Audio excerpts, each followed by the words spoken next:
नमस्कार। आज हम एक विशेष टॉपिक लेकर आए हैं आपके सामने। विशेष टॉपिक में हम आपको बताएंगे एक्टिवेटेड कॉम्प्लेक्स और इंटरमीडिएट कंपाउंड में क्या अंतर है, सक्रिय संकुल और मध्यवर्ती यौगिक में क्या डिफरेंस, और ये कब बनते हैं, एक्टिवेटेड कॉम्प्लेक्स कब बनता है रिएक्शन में, और इंटरमीडिएट कंपाउंड कब बनता है, इनमें क्या अंतर है, ये इस वीडियो में बताया जाएगा। कई स्टूडेंट इसमें डिफरेंस नहीं कर पाते, पढ़ लेते हैं खूब केमिस्ट्री, लेकिन इसमें अंतर कर नहीं पाते हैं। आज हम बिल्कुल साफ अंतर करेंगे और आपके कमेंट्स लेंगे, आपकी समझ में आया या नहीं आया। स्टार्ट करते हैं। सक्रिय संकुल और मध्यवर्ती यौगिक में अंतर, difference between activated complex and intermediate compound में क्या अंतर।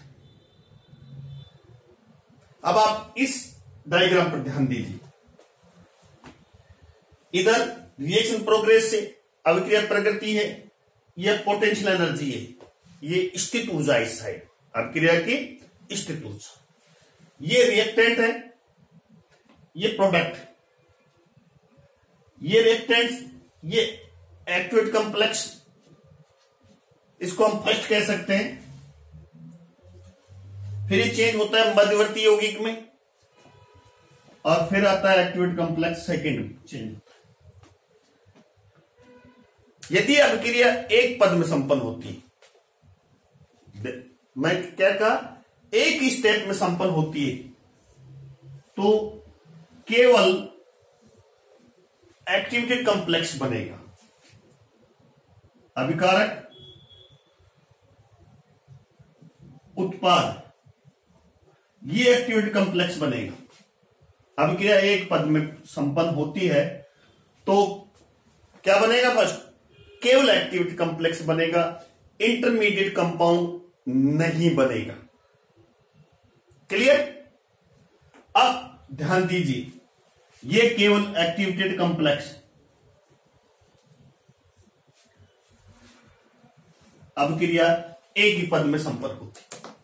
अब इस अभिक्रिया पर ध्यान दीजिए, इस डायग्राम की अभिक्रिया पर ध्यान दीजिए। यह अभिक्रिया जब एक से अधिक पद में संपन्न होती है तो दो एक्टिवेटेड कॉम्प्लेक्स के मध्य, सक्रिय संकुल के मध्य एक मध्यवर्ती यौगिक का बनना आवश्यक होता है। जब अभिक्रिया एक पद में संपन्न होती है तो केवल एक्टिवेटेड कॉम्प्लेक्स बनेगा, इंटरमीडिएट कंपाउंड नहीं बनेगा। जब अभिक्रिया एक से अधिक पद में संपन्न होती है तो दो एक्टिवेटेड कॉम्प्लेक्स के मध्य एक मध्यवर्ती यौगिक भी बनता है। इनमें क्या अंतर है?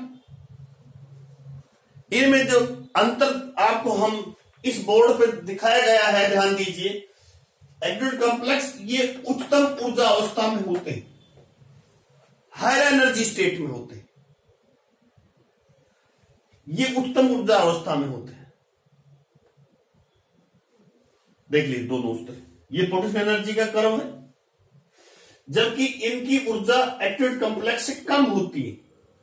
मध्यवर्ती यौगिक की ऊर्जा एक्टिवेटेड कॉम्प्लेक्स से कम है। देख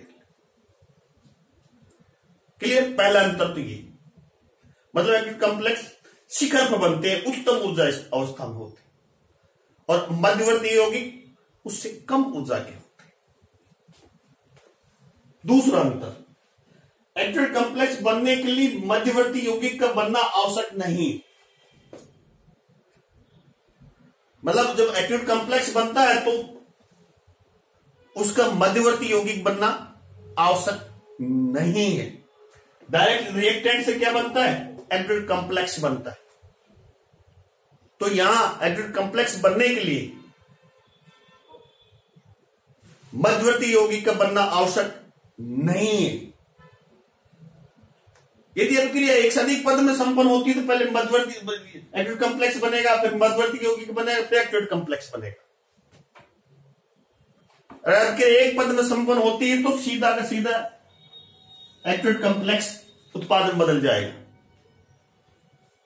तो मध्यवर्ती यौगिक बनने के लिए इंटरमीडिएट कंपाउंड का बनना आवश्यक नहीं है, इंटरमीडिएट कंपाउंड का बनना जरूरी नहीं है, जबकि मध्यवर्ती यौगिक बनने से पूर्व एक्टिवेट कॉम्प्लेक्स का बनना आवश्यक है। जल्दी से एक्टिवेट कॉम्प्लेक्स बना, ये मध्यवर्ती यौगिक है। तो मध्यवर्ती यौगिक से बनने से पूर्व रिएक्टेंट्स मॉलिक्यूल्स को एक्टिवेट कॉम्प्लेक्स बनाना आवश्यक है। मध्यवर्ती यौगिक जब भी बनेगा उससे पहले रिएक्टेंट्स मॉलिक्यूल्स किस में चेंज हो जाएंगे, एक्टिवेटेड कॉम्प्लेक्स, सक्रिय संकुल का बनना आवश्यक है। मध्यवर्ती यौगिक जब भी बनेगा, पुनः सुन लीजिए, पहले अभिकार अणु एक्टिवेट कॉम्प्लेक्स बनाएंगे, उसके बाद ही मध्यवर्ती यौगिक। तो मध्यवर्ती यौगिक बनने से पूर्व एक्टिवेट कॉम्प्लेक्स का बनना आवश्यक है। क्लियर? तीसरा जो अंतर है मुख्य रूप से, ये अत्यंत अस्थायी अवस्था है। कौन सा? एक्टिवेट कॉम्प्लेक्स का जीवन काल बहुत कम होता है, अत्यंत कम होता है, लाइफ टाइम। तो ये एक पूर्णतः अस्थायी अवस्था है जिसका जीवन काल अत्यंत सूक्ष्म होता है, बहुत कम होता है। लाइफ टाइम किसकी? एक्टिवेट कॉम्प्लेक्स का जीवन काल बहुत सूक्ष्म होता है। इसे किसी भी विधि द्वारा आइसोलेट नहीं किया जा सकता, मतलब एक्टिवेट कॉम्प्लेक्स को हम पृथक नहीं कर सकते, क्योंकि इसका जीवन काल बहुत कम है, अत्यंत सूक्ष्म जीवन काल है। इसको किसी भी टेक्निक द्वारा सेपरेट नहीं किया जा सकता। जबकि मध्यवर्ती यौगिक एक स्थायी आणविक अवस्था होती है, यहां एक स्थायी आणविक अवस्था है मध्यवर्ती यौगिक। इसे किसी सुटेबल कंडीशन में आधुनिक तकनीक, मॉडर्न टेक्निक द्वारा सेपरेट किया जा सकता है, आइसोलेट कर उसे प्राप्त किया जा सकता है। मतलब मध्यवर्ती यौगिक को हम आइसोलेट कर सकते हैं, अभिक्रिया के दौरान पृथक कर सकते हैं। यह मुख्य रूप से अंतर है। मॉडर्न टेक्निक ऐसे आ गई, उस मॉडर्न टेक्निक का उपयोग करके हम किसी अभिक्रिया के मध्यवर्ती यौगिक को सेपरेट कर उसका स्टडी कर सकते हैं, लेकिन एक्टिवेट कॉम्प्लेक्स को सेपरेट आइसोलेट नहीं कर सकते। मध्यवर्ती यौगिक को आइसोलेट कर सकते हैं। ये मुख्य रूप से तीन अंतर है। इस डायग्राम से साफ हो जाता है अंतर किस तरह से, तो आप कंफ्यूज नहीं होना। अब एक्टिवेट कॉम्प्लेक्स और इंटरमीडिएट कंपाउंड एक ही है, ये दोनों अलग अलग है। ये क्लियर हो गया आपका? Thank you very much.